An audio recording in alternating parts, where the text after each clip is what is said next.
पौराणिक कथाओं के अनुसार कुंभ का आयोजन समुद्र मंथन के आदिकाल से ही शुरू हो गया था। समुद्र मंथन के बाद देवताओं और असुरों के बीच अमृत के लिए युद्ध छिड़ गया। इसी युद्ध के दौरान अमृत की कुछ बूंदें पृथ्वी पर गिरी। जहां जहां अमृत की बूंदें पृथ्वी पर गिरी वहां वहां कुंभ मेले का आयोजन होता है, जैसे प्रयागराज, नासिक, उज्जैन और हरिद्वार। देवताओं और असुरों के बीच यह युद्ध 12 वर्षों तक चला था। इसी कारण हर 12 वर्षों के बाद एक बार महाकुंभ मेले का आयोजन होता है।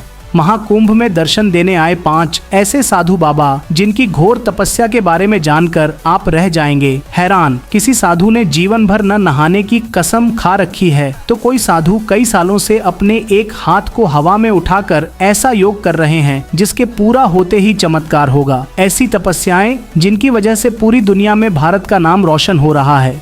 खास तौर पर पहले नंबर वाले साधु की तपस्या को देखने के लिए विदेशों से लोग कुंभ मेले में आ रहे हैं।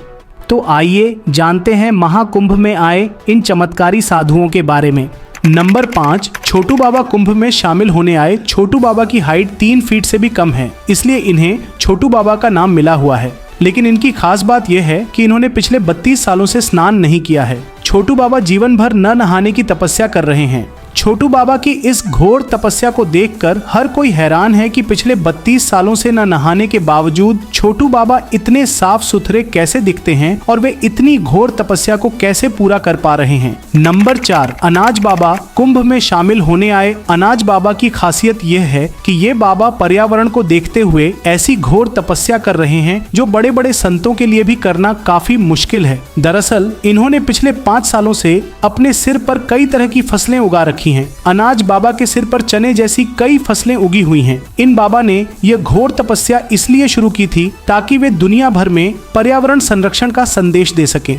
4, राधेपुरी बाबा। राधेपुरी बाबा पिछले कई सालों से अपने एक हाथ को हवा में उठाए हुए हैं। उनकी तपस्या के कारण उनके इस हाथ ने काम करना बंद कर दिया है। इतना ही नहीं, उनके नाखून और उंगलियां भी आपस में जुड़ चुकी हैं। उनकी इस तपस्या को सबसे कठोर तपस्या माना जा रहा है। 3, चाबी वाले बाबा। महाकुंभ में आए चाबी वाले बाबा भी लोगों के आकर्षण का केंद्र बने हुए हैं। दरअसल चाबी वाले बाबा अपने गले में 20 किलो से भी ज्यादा वजन वाली चाबी लेकर घूमते हैं। वे ऐसा पिछले कई सालों से कर रहे हैं। उनकी यह तपस्या इतनी कठिन है कि उन्हें ठीक से चलने फिरने और पानी में भी मुश्किल होती है, लेकिन इसके बावजूद उन्होंने जीवन भर इस कठोर तपस्या को पूरा करने की कसम खा रखी है। एक रुद्राक्ष बाबा महाकुंभ में शामिल हुए। रुद्राक्ष वाले बाबा अपने सिर पर 45 किलो से भी ज्यादा वजन वाली रुद्राक्ष की माला धारण किए हुए हैं। रुद्राक्ष वाले बाबा के सिर पर लाखों रुद्राक्ष लगे हुए हैं। इन बाबा का असली नाम गीतामंद गिरी महाराज है। ये महादेव के सबसे बड़े भक्तों में से एक माने जाते हैं, जो जीवन भर इस घोर तपस्या को करने की कसम खा चुके हैं। साथ ही वीडियो के कमेंट में हर हर महादेव लिखना बिल्कुल न भूलें। हर हर महादेव।